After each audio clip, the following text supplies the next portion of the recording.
Hello everyone, welcome back to another episode of Technologyglance.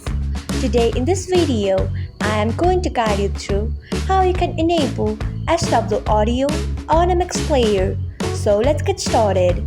First, open MX Player app in your device. Then tap on your profile icon if you haven't. Next, tap on Settings. After that, tap on Decoder. Then scroll until you find SW audio. Then tick on it by tapping on it. So this is how you can enable SW audio on MX Player. Thanks for watching. If you found this guide helpful, we would love it if you hit the thumbs up button below.